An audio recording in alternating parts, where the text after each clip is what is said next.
on the road to the final rounds of Season 4 of the 2016 iRacing Blancpain Sprint Series, and what better place to come after last weekend at Suzuka than the fantastically picturesque Oulton Park circuit in Cheshire. Round number 9 is coming up, and it's coming up very shortly on iRacingLive and RaceSpotTV. Back in 2.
Good evening, everyone. It is Friday night prime time once again on the RaceSpotTV and iRacingLive, and it is round number 9 of Season 4 of the 2016 iRacing Blancpain Sprint Series, and we are here at the fantastic, gorgeous and picturesque but very challenging and deceptive Oulton Park circuit in Cheshire in the UK. We're using the layout that is minus the Britain chicane, the first chicane exiting the Shell Oilers hairpin. It's going to be really interesting to see another 40 minutes of GT3 action here on the Oulton Park circuit tonight. Scott Woodward's here alongside Connery Maddock and Hugo Luis on cameras. And Connery, after the last couple of rounds, we're expecting, at least with the balance of performance that's coming, that's going to be a pretty much handling focused circuit. We're expecting most drivers to go to the BMW. However, maybe one or two drivers could spring one or two surprises if they can make the other cars work.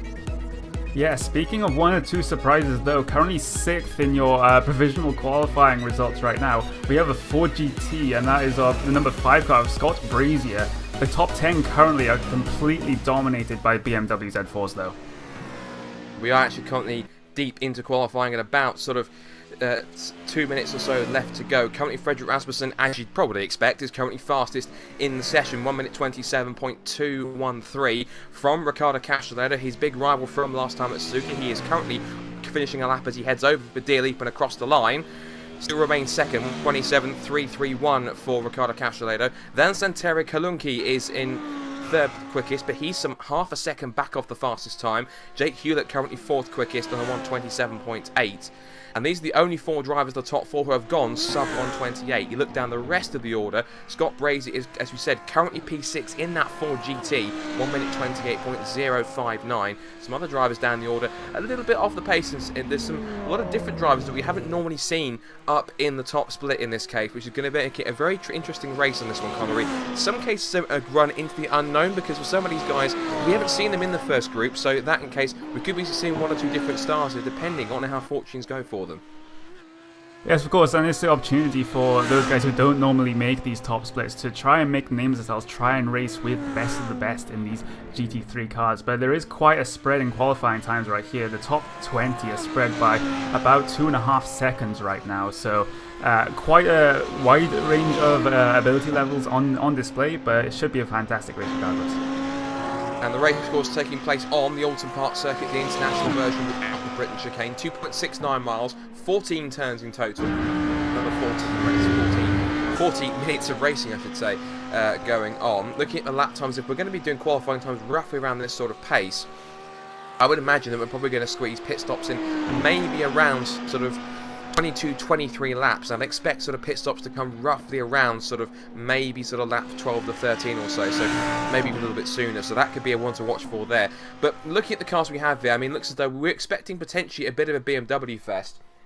Looking at the different cars we've got in here, we've got some Audis in the mix, 1 or 2 Fords, so it looks as though that not everyone is favouring the Z4. Everyone likes to go either for the R8 or something that is mid-engine to kind of give you that balance on a circuit where handling is very key. Yeah, exactly. A lot of it is driver preference, but with the balanced power as it is right now, it seems like the BMW Z4 is the favoured choice here. But if you're not comfortable, if a driver isn't not comfortable driving the BMW, they may not opt for it in these races. But yeah, as you say, the highest placed Audi right now is so dominant before the balanced power change that the first Audi is down in P9 right now. We're going to take you through your full grid then to see how they'll line up for round 9 of season 4 of the 2016 iRacing Blancpain Sprint Series, and the grid looks like this. Very familiar front row, Frederick Rasmussen on pole position with Riccardo Castelletto alongside him on the front row. Santeri Kolunki and Jake Hewitt start on row 2. Row 3, Alexandra Simonet and Scott Brazier in that Ford GT. Watch for him from P6. Then JB Masida and Santeri Kekkonen on row 4. Rounding out the top 10, Dakota Fripp and Jerry Pakkanen. And then it's Cyril Rodriguez and Sergei Zakharov in 11th and 12th. Claudia Panada and Andreas Rau on row 7. Row 8 is Marky Mannanen and Rocco Garcia. Then Bjorn Andre Lear and Tabi Rodriguez in row 9. Rounding out the top 20 is Karthik Pai and Mirko Kaiser from Daniel J. Popov and Joseph Falgren. And then we have Thomas Gibson and Cyril Thomas, who didn't set a time, either of them, in qualifying. They will start 23rd and 24th on the grid. 24 car field full of GT machinery here, and looking at the cars they start to form up, yeah, as we see effectively, it is pretty much almost a BMW whitewash at the front of the field, but a couple of odd cars in there as well means they could possibly spring some surprises in this one, Connery, if any of the BMWs in and around the top 10 fall foul of this very tricky circuit. Yeah, it is very tricky circuit, and it is, of course, very, very narrow in places as well, so I don't think we'll be seeing any 3 wide during this race, but you never know. I'm interested to see what that 5-car Scott Brazier can do in that Ford GT. He is the only Ford GT in the field right now, and he's placed currently 6th in qualifying. The only other lone car in its manufacturer class is the McLaren MP430 of Cyril Thomas, who is starting on the back row right now. So it'll be interesting to see if he can come through the field, but I don't think this is a track that suits the McLaren at all. Also watch for Jari Pakkanen in the number 6 Mercedes starting P10 on the grid. The field is already on the formation lap now as we see them, and as they'll line up 2x2 formation, they'll head towards the stripe over Deerleap. They're now coming underneath the bridge that takes them up towards Lodge Corner for the right-handed, where they'll tuck around up over the crest and back towards the start and finish line. It's, as you look at them, it will be the number 1 BMW Frederick Rasmussen will be on effectively driver's right, with driver's left being Riccardo Castelletto on the outside, then Kolunki and Hewlett, Simonet and Brazier, Masida and Kekkonen, Fripp and Parkinen. This is round 9 at Oulton Park. The cars forming up 2x2 as they come up towards the line. Watch for Rasmussen to put his foot to the floor. He'll have to draw alongside Riccardo Castelletto. Green flag in the air, and we are racing at Oulton Park, and already we've got the BMWs locking themselves out down towards the Old Hall for the first time. It will be Rasmussen that leads. Castelletto holding on to second place, but Kolunki trying to make a move on the inside. Already, I think, as there 1 or 2 cars squeezing themselves around as they head down towards Cascades for the first time, charging into a long left-hander, and then they'll send themselves down through Lakeside, down past the lake on the left-hand side. I think possibly there's trouble in the background.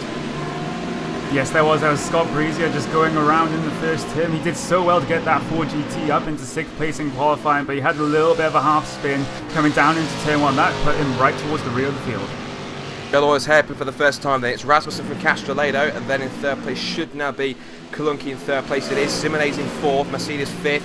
They miss out the chicane. They will not take through Britain's over Hilltop. They'll pop over the crest, and then they'll come towards the very tricky chicane at the bottom of the hill. This is where the braking zone is all but crucial. This is Hislops. Through the right, through the left, then through Knickerbrook as they carry themselves back around, and it'll be up over Clay Hill underneath the bridge. And then it'll be the Druids corner with the next tricky corner. But so far Rasmussen has a pretty trouble-free first lap. Castelletto, though, he's doing the best he can to try and keep him in contention, with Kolunki also putting a lot of pressure in 3rd. Yeah, we haven't seen Rasmussen as dominant as early on in the season with these recent bands of power changes, but we see Castelletto here as they just come through Lodge Corner. He is coming under pressure from Kolunki there. He'll get a draft down the straight, but there's not many draft opportunities on the track such as this. 1, 2, 3 in P positions 1, 2 and 3. Rasmussen, Castelletto, Kalunki, that's your top 3. Simone in 4th, Masida 5th, then Santeri Kekkonen is in 6th position, Jake Hewlett in the mix in 7th, Dakota Fripp in 8th, and he is actually the first of the non-BMWs. It's BMWs. Basically, the Munich are pretty much dominating this race so far. In first down to 7th. Then we have the battle that's going on. Actually, let's look at this for a bit. This is actually Dakota Fripp defending from Jari Pakkanen. Audi versus Mercedes with the best non-BMW. Pakkanen tries to put his nose up the inside at Island Bend. There's nothing doing. He'll try again to close in under brakes for the Shell Oils hairpin. Slightly banked 180-degree corner. It's a wicked turn if you come off it. Fantastic to slingshot out of there. And then usually you would sort of hit the brakes roughly around about now and then flick left and flick right through the Britain chicane, but as it is, it's staying as it was. Pakkanen now trying to go to the outside of the Audis. They come back down towards the chicane at Hislops, but looks as though for the timing, Fripp has the gap, but Pakkanen's looking pretty racy-conic. He will not let him get away if he has any slither of an advantage. If he can try and capitalise on it, possibly Dakota Fripp could be losing one more place here. Yeah, we just see Pakkanen just drop off the back of Fripp just a little bit there as he had a compromised run through Hislops. As they come through Druids right now, Pakkanen does have the pace. Remember, he also has Zakharov behind him. Let's see what he can do as they come down towards the Lodge corner. It is a very, very short lap here at Oulton Park. Yeah, also watch for Cyril Rodriguez in car number 12. He's the next to the Audis in the mix as well, so he's going to be on to watch for car number 12, the Audi in 11th place. Across the line they come to start lap 3. The gap is now at the front, just pretty much a fraction over a second between Rasmussen and Castelletto in first and second. Kalunki has fallen away by about 6/10 of a second or so as they come down towards Cascades for the third time. Just still watching Cyril Rodriguez there in 11th place, trying to close in on this battle that's going on at the bottom of the top 10. Below them as well, Roque Garcia currently holding 12th, Tabby Rodriguez in 13th, then Panada and Manan then round out the top 15. Scott Brazier, meanwhile, is trying to recover, but he's all the way down in 21st place with some substantial front-end damage to the number 5 Ford GT. Currently trying to make up time on Andres Rao and Daniel J. Popov as they scrap under for the bottom end of the top 20, but I want to keep on looking at this battle between Dakota Fripp and Jari Pakkanen. It's over 8th and 9th position, and I wonder, Connery, just how long is this going to go on before Pakkanen thinks, I'm getting frustrated here, either get on with it and start chasing after Jake Hewlett, or I'm just going to have to play and overtake you whether you like it or not. Yeah, it's one of the many decisions you have to make as a driver, and yeah, as we just see Pakkanen, he does have the pace, but he's just not getting the pass done, really, as they come through Druids right there. He has to get this done quickly because he's dropping a lot of time to Hewitt, and Hewitt just has a little bit of a look on Kekkonen as well. There's a little bit of a 4-car train here from 4th place all the way down to 7th as well. So if these cars start battling, maybe we can see Fripp and Pakkanen join that pack. Certainly will. So let's have a quick switch or focus on that battle of 4th then. Simulating the number 10 BMW being chased hard by David Masida in the 13. Santeri Kekkonen also under pressure from Jake Hewlett. So as they come up through Cascades again, fantastically sweeping corner. It's one of those wonderful circuits in the UK where you see them, you have the likes of Brands Hatch and Donington Park, and they really are a lot of character, lots of undulations, lots of different elevation changes and switchbacks and long flowing corners. It's one of those classic English circuits where, thankfully, over time, Connery, you know, it's not a circuit that's been changed too much. It's a case of it's changed where necessary, but it's kept its essence that's been there for some 30, 40, 50 years. And that what makes this circuit one of the greats in the UK and also a driver's favourite. Yes, of course, and personally, I don't actually live too far away from Donington Park, and I'm looking to go and see my first BTCC race there in the not-too-distant future, as we still watch this battle for 4th place. Simon just currently holding position over Masida. There's just 2 pairs right here battling, Simon and Masida, and Kekkonen and Hewlett right here, so it'll be interesting to see what comes of this.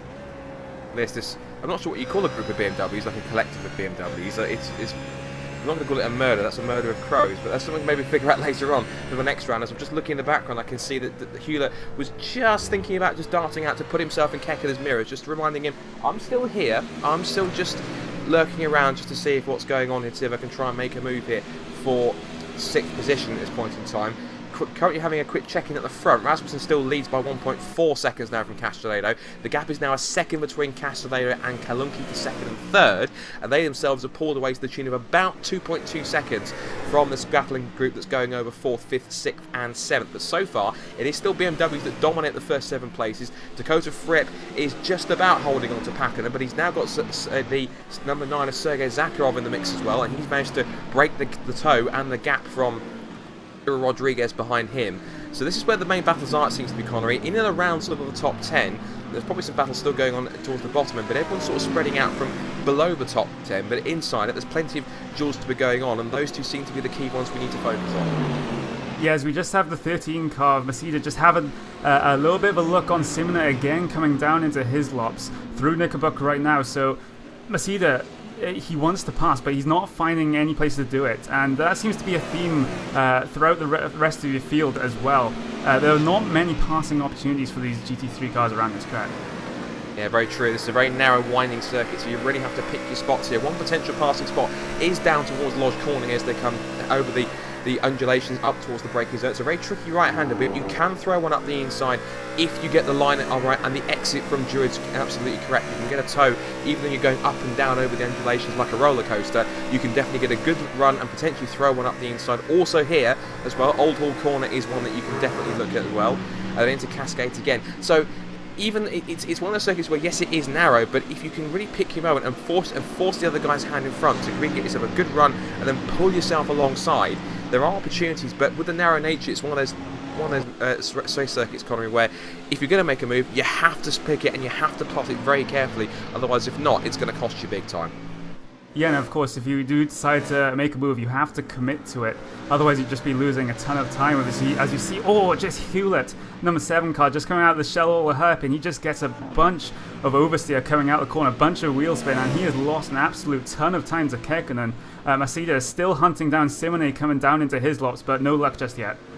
Hewlett's car actually carrying some damage on the right front, so maybe there was some contact maybe between himself and Kekkonen. I'm going to check Kekkonen's car to see if there's anything on the rear which has caused it. I don't know if maybe they checked up a little bit, but looking at the car, doesn't appear to be anything on the back of the number 14 BMW, so maybe just Hewlett sustained that damage at some point during the opening phase of the race, but we're still there at the moment. Yeah, sorry, Scott. It seems we have a retirement. I think Kekkonen has retired the car. It was a little bit of a tap going down into the shell oil hairpin, and he has quite extensive front right damage to that car. The wheel was exposed, and then he just pulled over and retired the car.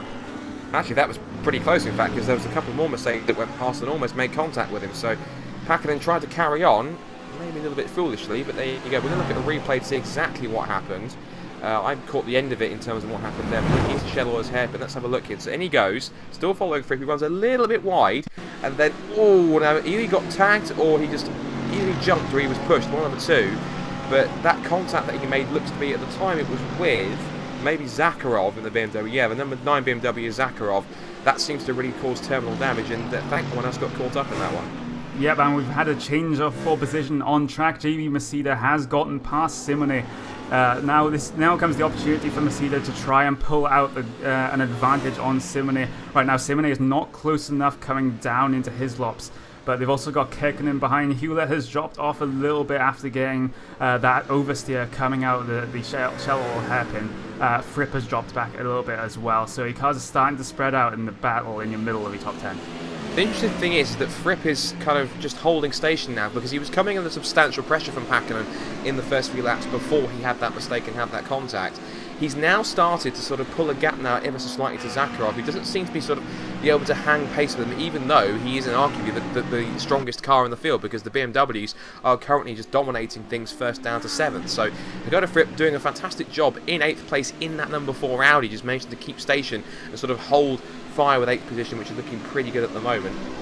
Now they come over the start and finish line again. This is now on to lap 8 here of Oulton Park. Remember, it's round 9 of season 4 of the 2016 iRacing Blancpain Sprint Series. Of course, still got 3 more rounds still to go after this, trying to decide an absolute champion of the Sprint Series. Of course, it's one of those fantastic series that has gained a lot of momentum and popularity over the weeks now on Friday night prime time. And of course, going forwards, of course, you guys will get to choose exactly what you want to see in the next season. So, of course, that'll be coming up, I'm sure, in the next several weeks. But looking back to the race so far, Rasmussen still leads by 1.6 seconds. Now, the gap came down ever so slightly last time. And we saw this last time, Connery, at Suzuka, where for the first part of the race, Castellari lost a bit of time, but then managed to kind of stabilise the gap. But then when it came to the pit stops, he really gained the time. And then once they got back into the second half of the race, was a lot closer, but just couldn't find a way through. And I'm thinking maybe, is this going to be more of the same? It might well be, as we have problems for JB Masida after getting that pass done on Simone, coming out of the shell oil hairpin again. He just clips the grass a little bit, gets the back end of that car out, and drops a couple of positions right there.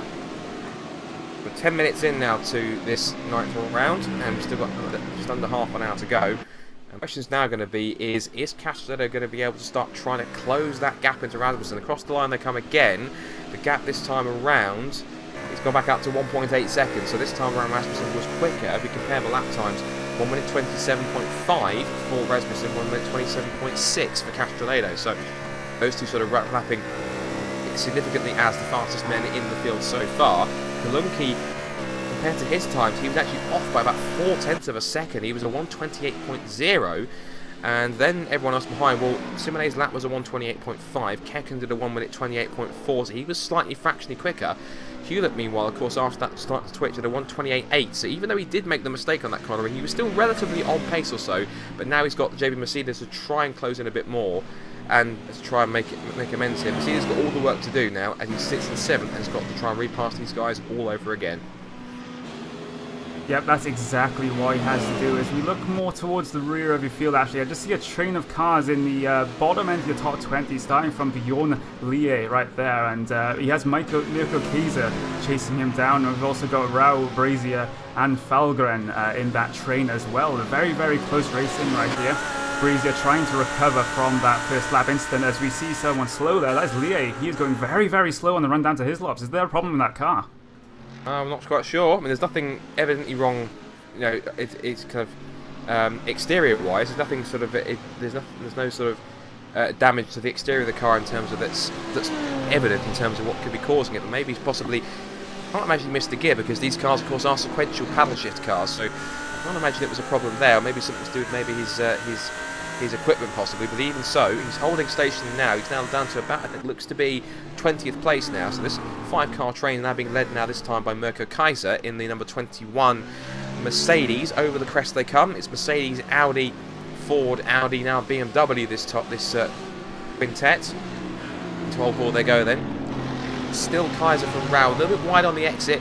And also remember that Scott Brazier qualified 6th on the grid. He's on the charge back through the Audi. He's going to try and throw one up the inside, but there was contact between him and Andres Rao through the left-hander at Cascades. He managed to get the move done, but now he comes also, looks to be Joseph Fulgren in the mix as well. So it's Audi versus Audi, side by side up towards Island Bend. Fulgren has the running into the number 15 car. And that means now that Rao is quite down. But that corner started all when Brazier made the move down towards Cascades. There was a bit of contact between the pair of them. It unsettled Rao a little bit, and that gave Falgren all the opportunity he needed to try and slide back up the inside, up through Island Bend, and thought, cheers, thanks very much, though, Andres. See you later. Yeah, that was very, very opportunistic driving from Falgren. He saw the 2 cars go side by side ahead of him and just decided to stick his car in where Rao definitely did not want it to be. As we see Lie, he's tagged on back onto the back of this train. Out of curiosity, I looked for Lie's a few more corners before that slowdown that he had. It didn't look like he cut any corners, so I don't think he got a slowdown penalty either. So it's hard to tell what happened there, but as we see, Kaiser, he's currently leading this train. Rasmussen up front, though, he is still leading, and he's leading by about 1.53 seconds at the moment. But that gap did come down by 0.2 last time by. Yeah, this could be possibly shades of Suzuka replaying itself here, because I want to see exactly what Castelletto can do. He seems to come a little bit stronger towards the end of the stint, and there seems to be pretty good in terms of the pit stops, to be pretty efficient in terms of how he can get himself back out. Because remember, if you watched back last week at Suzuka, he was about this sort of gap away from Rasmussen at the front. Then when the pit stops happened, he gained a second in his pit stop time anyway, in terms of saving time with fuel. So perhaps he's sort of conserving himself a little bit so that when he comes to the second half of the race, he can put a charge in. But the main thing is that he has to be able to back up his pace and actually be able to try and make a move. He couldn't do it at Suzuka, so the question now has to be, Connery, if he does get that close again, what's it going to take for him to try and make a move, to try and displace Rasmussen, to stop him from winning yet another race? Yeah, it's going to be tougher to make a pass on track here than Suzuka, of course. Very, very tricky to pass right here, but he has to do it in the pit stops. He has to get close enough at the end of this first stint, get a very, very good pit stop, and just hope and pray he comes out ahead of Rasmussen. Well, we'll have to wait and see. Of course, we're getting towards that point. We're getting now roughly sort of heading towards half distance here. We've had 16 minutes gone or so in this race here at Oulton Park. The gap is back out to 1.7, so it's yo-yoing back and forth between these two guys, just swapping faster lap times than each other. So that time around, Rasmussen was quicker by, again, another 0.2 or so that's working out well for these guys. Kalunki at the moment, he's pretty much in no man's land right now. He's back by about about 3.5 seconds. He's 5 seconds away from the lead, but he's some 7 seconds ahead of the battle that's going on for fourth place downwards. Now, Simone has broken the gap to Hewlett, who is now himself is ahead of Kekkonen at this point in time in the BMW. Then Mercedes trying to close back up against Hewlett's actually made up a spot on Kekkonen, and Mercedes hasn't been able to make any inroads at all as he kicks up a little bit of dust on the exit of Shell Oil's hairpin. Dakota Fripp is still holding 8th position ahead of Zakharov, with Cyril Rodriguez rounding out the top 10. And then Roca Garcia is quite a way back, and he's potentially going to come under threat soon from Tabi Rodriguez in the number 20 BMW in 12th place. We've got Claudia Panada in the top Mercedes in 13th place, ahead of Mark Mannon, and then Karthik Pai is in the mix too. He's also in the Mercedes in 15th spot. Scott Brazier actually is going side by side. We should look with them. 16th place. Brazier up the inside of Fulgren. Fulgren tries the outside line into the first part of the Hislop chicane, but Brazier loops it, goes around, and he was way too deep into the first part, and that, I'm afraid, Connery, is a result of getting a bit too ambitious and way too soon. Yep, and I think he's taken the toll there, and he's just going to retire that car. This race didn't exactly go all to plan. He's been facing the wrong way twice in this race so far, so definitely not what anyone plans. Yep, certainly not, but unfortunately that's how the cookie crumbles sometimes, and that's him, I'm afraid, looks to be out of the race, or at least parked for the day. As we continue on this race, lap 13 at this point in time. Astrodero in second place, then 1.8 seconds is now the gap between these leaders. They pulled the gap out again, so now it's roughly around, working about sort of 3.6 seconds at this point in time between the leaders and Kalunki in third place. But the battle really, just looking down the order in terms of how close everyone is on track, the closest battles does appear to be right now, as far as I can see, somewhere around, I think, Panada and Manninen. So it's going to be these two here. They're sort of in the mix here. Let's watch these 4 cars here then. Garcia, Rodriguez, Panada and Manninen.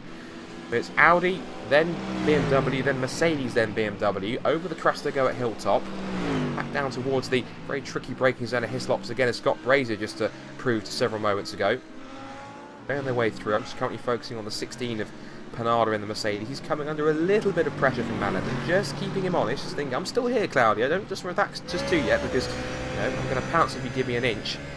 Up through Clay Hill towards a very tricky corner of Druids. You have to sort of break in a straight line and then sort of power your way through the apex up towards the exit over the crest at the end, which can catch you out if you're a little bit too quick.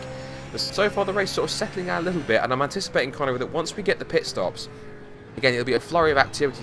There'll be a key lap where everyone starts to come in at one point, and there'll be a flurry of activity. And the question now going to be is, depending on how everyone's shuffled out right now, how are the pit stops going to sort out the order in terms of who's going to gain what places? Who do you think is going to make the most advantage here? It's really a tough one to tell. I think those guys that could go a little bit longer on their fuel will obviously have a shorter stop. They'll have to put less fuel in to get towards the end of the race. So those that could save the most fuel and put the least amount of fuel in the pit stop will gain a massive advantage in the pit stop. As we see Rodriguez getting very, very close to Garcia there in the shell or hairpin right there. Rodriguez has been faster than Garcia for the past couple of laps. Maybe we will see him making a move sometime soon, but he's not close enough yet. Wait and see on this one. The gap last time they came across the line was about 0.6 of a second, so that's obviously something to keep an eye on as they head back towards the pit stops. And just trying to close a little bit now is BMW of Tabi Rodriguez. Started in 18th place, he's up 6 spots to 12, so he's had a good run through the order, taking advantage of one guys not having too many good fortunes. And back through, also keeping one eye on what our leaders are up to, because they've gone past the pits. Rasmussen is still leading now up to 1.9 seconds, so he's got the gap out further by a couple more tenths, leaving Castellet with more work to do at this point in time by the time they get ops. Kunki looks as though secure in third place. I don't want to put the commentator's curse on him. He's about sort of over 4 seconds away from the lead now, from second place, so he looks to be pretty much secure unless he has a catastrophe at some point. And also keeping an eye on these 4 BMWs that are still just sort of playing with each other now. But actually, there has been a change, in fact. My apologies. So, I didn't see it. They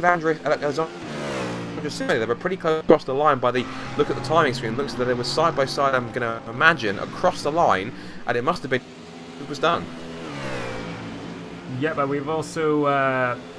no, we haven't seen a change position just yet. But we do have drivers in the pits. We have Leah, who has come down pit road for a very, very early stop, perhaps trying to avoid traffic. That's the only reason I could think of that he would pit that early.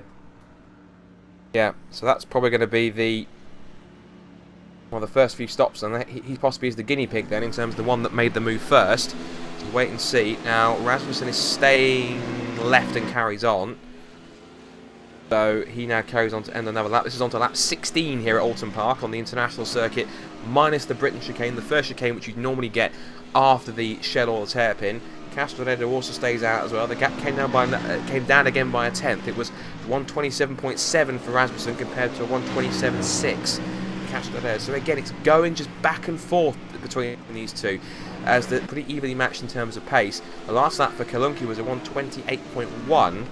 Then the rest of the guys behind Kalunki's there. Now it looks to me, I'm going to guess potentially that Simone has pitted, and they're all coming in now. We've got other cars at the moment. I think look, we've got Cyril Rodriguez in there too, as is also Panada. Got Rocco Garcia's in the mix. I think Pye's in there too, and also looks to Andres Rouse in there.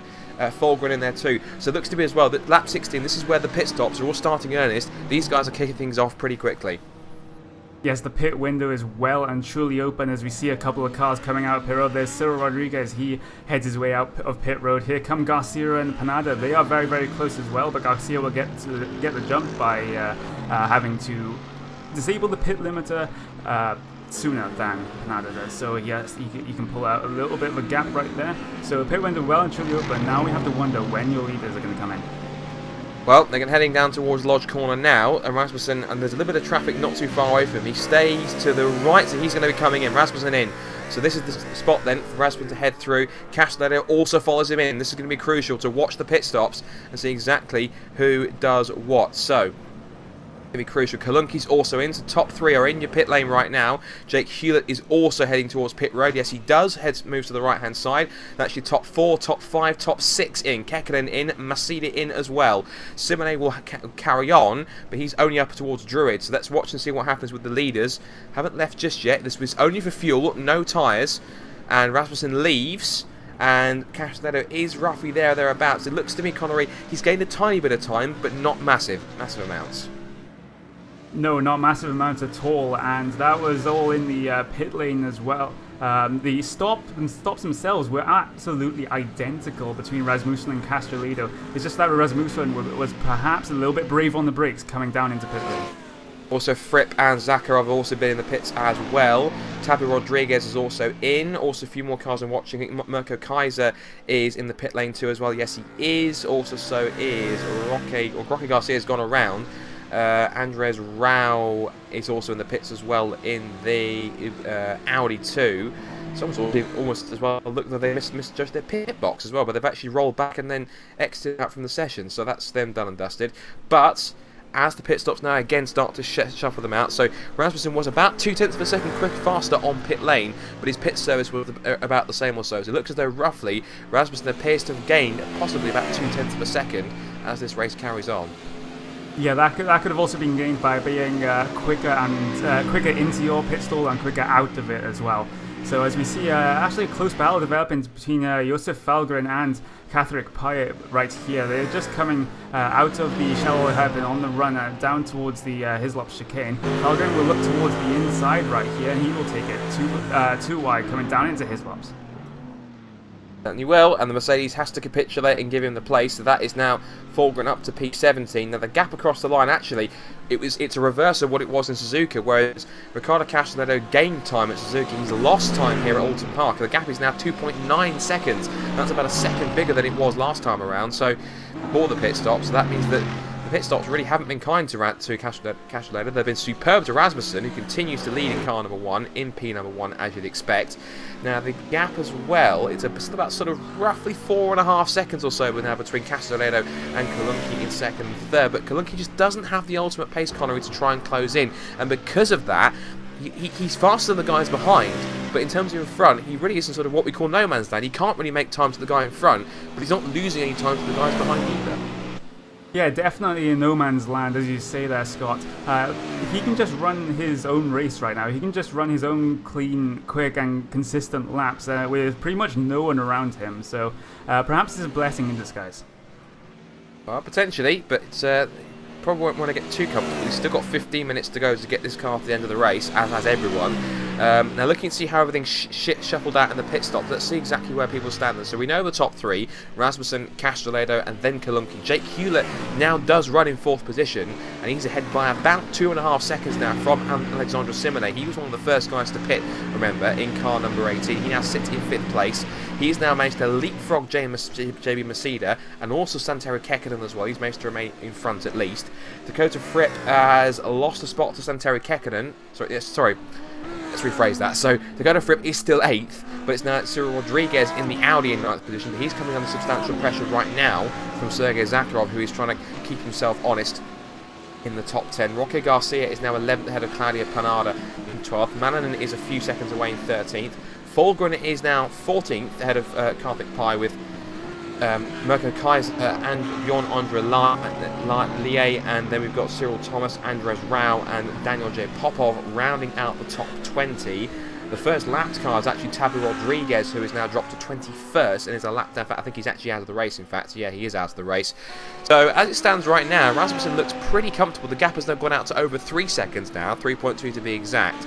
But really at this point in time, Connery, is there anything that Castelletto can do? Has he sort of sat back a bit too much, or is it simply a case that Rasmussen has just basically set the pace and said, you know, Ricciardo, come with me, or at least just basically eat my dust?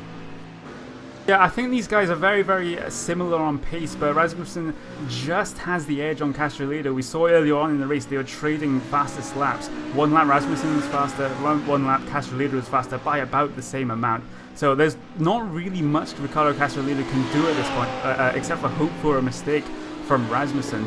An interesting thing to note as well, your top 5 currently are all in the same positions that they qualified in. Just outside there as well, JB Masida is only up 1 place from his qualifying position. He qualified in 7th and is currently in 6th place. Your highest climber right now that I can see is Josef Falgren in that 15 car. He qualified 22nd. He is currently running in 14th.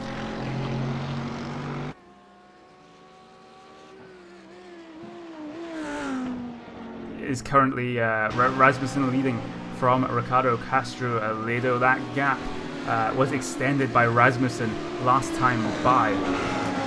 The closest battle is between the 12 and the number 9 car. That 12 car is piloted by Cyril Rodriguez in that Audi, and he's being chased down by Zakharov.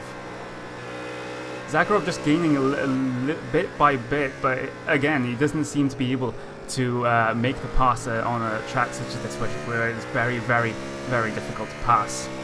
Looking at other battles though, Roque Garcia is currently holding off Claudio Panada in that number 16 car. Looking further back through the field, it looks very, very spread out right now. On the tail end of the lead lap, you have Daniel J. Poprov. He's at risk of going a lap down from Frederick Rasmussen right now.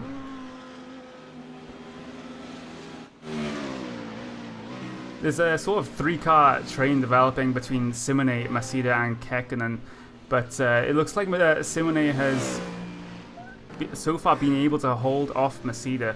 Masida and Simonet setting very, very similar lap times last time by. Let's see if that's the case this time by as well. Simonet with a 1 at 28.8 and Masida with a 1 at 28.7 as well. So Masida currently catching Simonet. Scott. So now we're coming to the last 10 minutes of the race here at Oulton Park, and of course the gap is continuing to extend at the front. 3.9 seconds now for the number 1 of Rasmussen compared to Riccardo Castelletto in 2nd place. Looking at some of the closest battles in the field, seems to be, I think at the moment, the one that's going on for P9s. Look, switch to that there. We've got Cyril Rodriguez in the number 12 Audi being caught substantially now by Sergei Zakharov. He's got the inside line. He's forced Rodriguez to go wide. Rodriguez can't get back to the apex in time. He'll try and get some traction on the exit, but that's a beautiful little pass from Sergei Zakharov to try and slide through. Now Rodriguez will try and put himself alongside with the straight line power of the V10 Audi. It's going to be side by side on the run down towards Hislops. Here we come. Rodriguez a little bit later on the brakes. We try and sweep around the outside. Zakharov has to get the line and gets to the apex first. He holds in front. That was a very clean pass, Connery, and it all started by diving up the inside. Actually, Rodriguez probably saying thanks for that. I'm probably going to try and close up to you once again and try and repass you if we've got a chance. But great move by Sergey. He had to make that, otherwise he was losing time to Dakota hand over fist. Yeah, Rodriguez not too happy about that, so if he closes up here, we may see some fireworks right here in the latter stages of this race. We currently have 8 minutes and 20 seconds to go. Yet again, Rasmussen extends his lead at the top of the field by about 0.3 of a second that time by. So Rasmussen basically has to bring it home at this point. There's nothing much, as I said before, that Castroledo can do right now. Kolumki, he's the same way as well. He's just in no man's land. He has to bring it home. Well, we'll wait and see how these guys all play out. Then we've still got, as you said, some roughly 8.5 minutes to go. Let's see if Rodriguez has got any response here to Sergei Zakharov. He'll try and close in a little bit in the toe as they run past Lakeside and up towards the left-hander at the Island Bend. Zakharov just sweeping through, seems to have a little bit more confidence and a tiny bit more aero grip, as these BMWs have been known to have now, especially on a circuit like this. You can see why that the top 10 is dominated by the Z4 GT3, because it is going to be the car of choice for the majority of the front runners, and they've managed to actually haven't lapped everyone just yet. I think the one car they've got a lap now is probably Daniel J. Popov, who actually, as I say, that is actually being lapped now by the leaders. So Rasmussen now has managed to start lapping the leaders. The rest of the cars have all sort of fallen away by the wayside. Castellano, though, is back by 4.2 seconds. In fact, it looks like he's further than that, actually, by the looks of things, because Castellano is... Yeah, no, I was looking at the wrong thing, sorry. So Rasmussen is now currently still holding on in the lead quite a way as he heads through Cascades. Castellano now, again, back by 4.3 seconds now. And looking pretty comfortable, as you said, Connery. So far, these guys looking nice and content in first and second place and just trying to get these cars back to the finish. Yep, Castroledo did lose a bit of time again that lap to Rasmussen, so it's not likely that he'll definitely not likely that he'll be able to catch up to Rasmussen in the remaining 6 minutes and a half of this race to go. Castroledo just has to hope that Rasmussen has some form of trouble with traffic, but it does not look like Frederick Rasmussen is coming up to lap anyone anytime soon, so you just got to be hoping for a mistake if you're Castroledo right now. Looking down your field, though, there's still a close battle developing between Masida and Kekkonen. Kekkonen has the slight run coming out of the shallow hairpin. Maybe he'll be able to make a move down into his laps. Here he comes then. This is now Kekkonen. This is now going to be for P6. He's going to try and put himself alongside Masida. Tucks back in as Masida takes the racing line to enter the first part of Hislops. Turning right, turning left with all the tyre stacks in the middle, boys. And up through the right hand of Knickerbrook as it winds round again, and they'll head up towards Clay Hill underneath the bridge. Now Masida's got the advantage right now. Kekkonen's going to try and keep with him, but Masida's car working a little bit better up the hills by the looks of things. Also, do keep watching out for the guys in front, because Jake Hewlett's now extended his advantage over Alexandre Simonet by about 3.5 seconds, who himself in turn has just gone back through past Daniel J. Popov in number 24 Audi. So that's a move that's been done there for 5th position. Masida then is trying and pull away a tiny bit from Kekkonen. Meanwhile, Dakota Frick is doing all he can, and looking back at the other cars that are battling in the bottom of the top 10, Zakharov now, meanwhile, looks to be pulling away from Rodriguez at this point. He's pulled away a slight amount. We're going to watch for this battle as we come through. We're now coming into the last sort of 5-6 minutes of the race here on this one, Connery. And everyone just thinking now, probably, unless they've got a position at stake here, just get the cars to the end, bank the points, and do the best they can. Yeah, at this point in the race, there are not all that many close battles currently happening on track. So for most of these drivers, it's just a case of bringing it home without any incidents.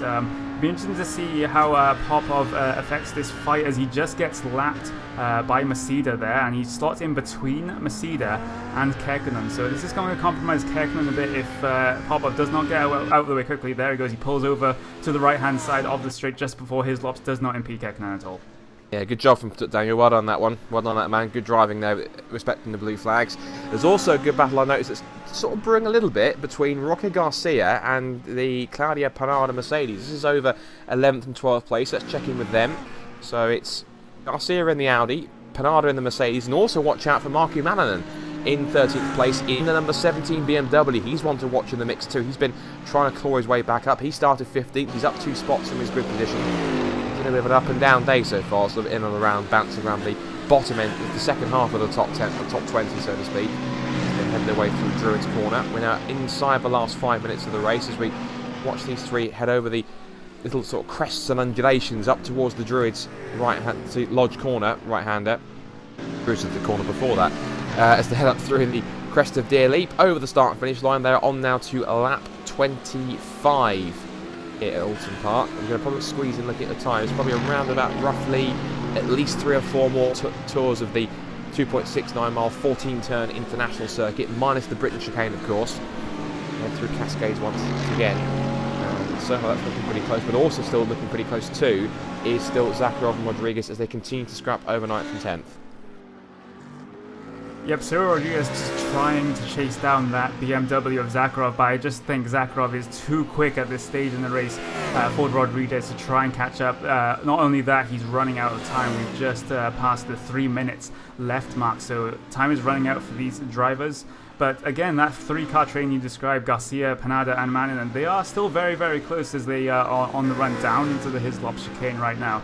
It'll be interesting to see if anyone can gain any spots here. As we see Panada, he just mistimed the first part of his Hislop chicane, and now he's under extreme pressure from Mannion.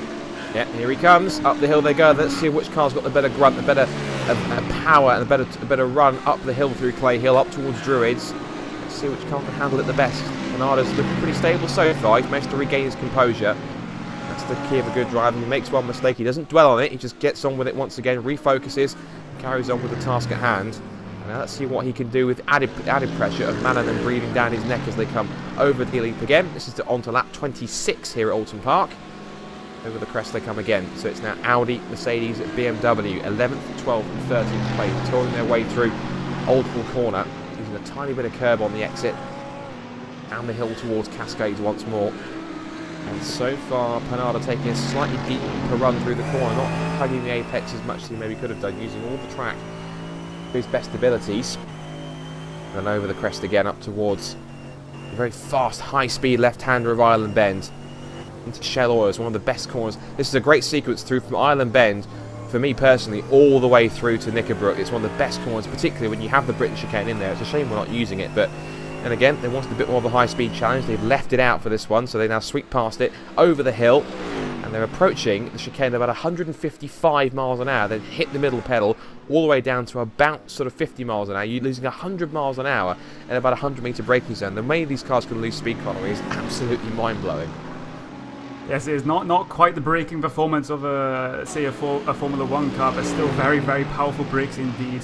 But also they're ABS enabled as well, so there's very, very little chance of locking these brakes up of these GT3 cars. I think we're very, very close to actually getting an extra lap here, depending on what Frederick Rasmussen decides to do right here. If he's just going to slow up on this last lap to make sure he gets the checkered flag next time by, then you can't really blame him, or the white flag next time by, you can't really blame him. So we'll have to wait and see what he does as he comes down into Hislops right now. Yep, gap between the leaders is currently sitting at 5.1 seconds. So Rasmussen again just spread eagling the field in the number 1 BMW as he heads up through Clay Hill once again.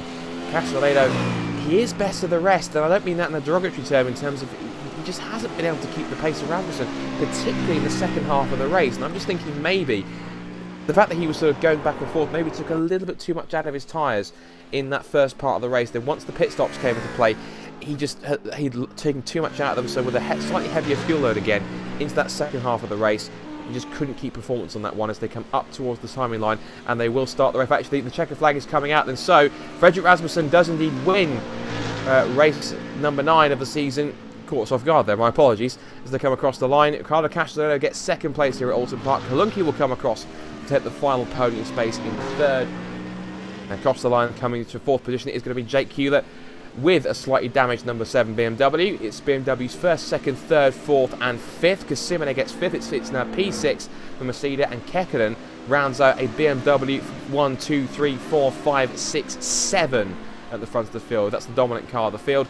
Then we have Dakota Fripp in 8th. Zakharov gets 9th, with Cyril Rodriguez just missing out in the top 10.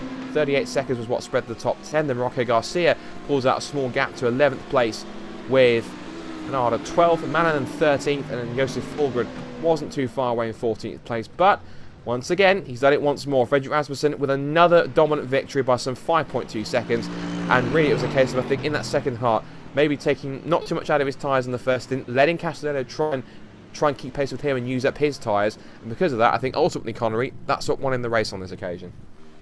Yeah, but as we see teammates right there, the teammate of Fredrik Rasmussen, that is Santeri Kalunki, they are going through his lops through Nickelbrook. They're just having a little bit of a fun time right there after a good result for the team.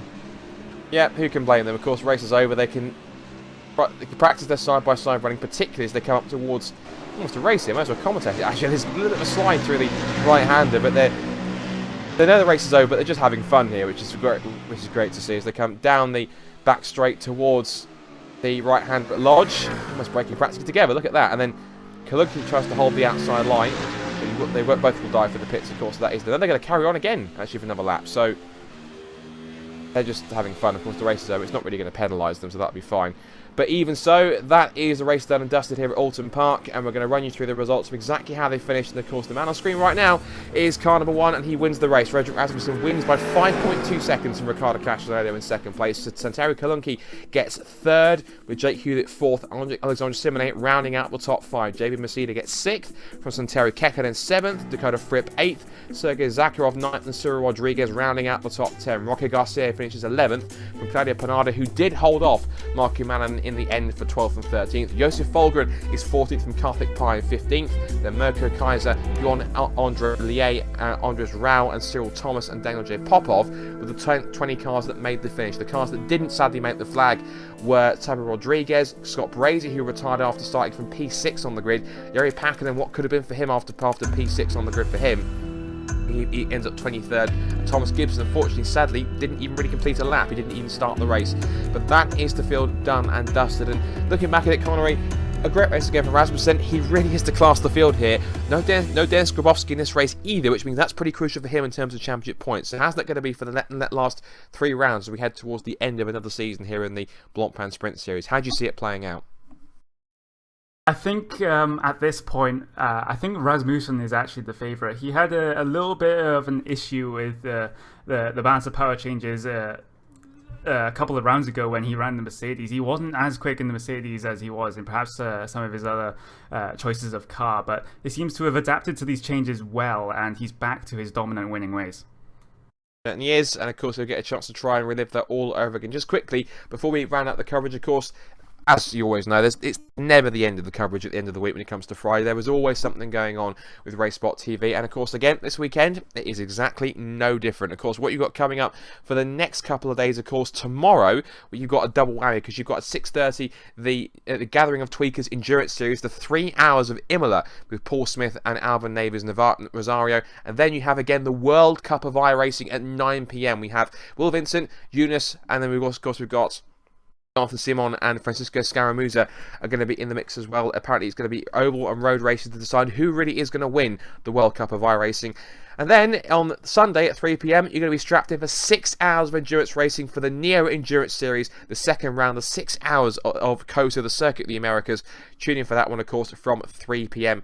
UK time. But of course, that wraps up, of course, for another broadcast here of the iRacing Blancpain Sprint Series Season 4. The next round we head across to the North Atlantic once again. It's to the mighty Circuit Gilles Villeneuve in Montreal for rounds 10.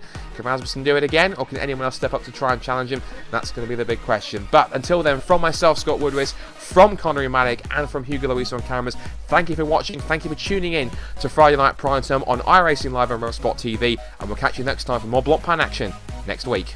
Bye for now.